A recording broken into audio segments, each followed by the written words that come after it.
Kia ora, I'm Zach, and this year for Matariki, I am celebrating my success at mahi. Tēnā koe, Zach. A really cool part about Matariki is celebration, Matariki Ahunga Nui.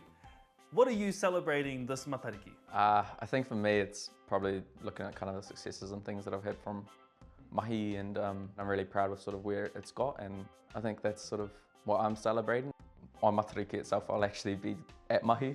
So it's a little different in terms of my celebration will be me actually doing my mahi.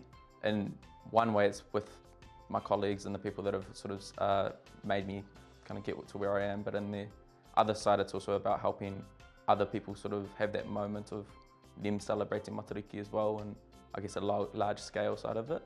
Have you always known Matariki is this time for celebration?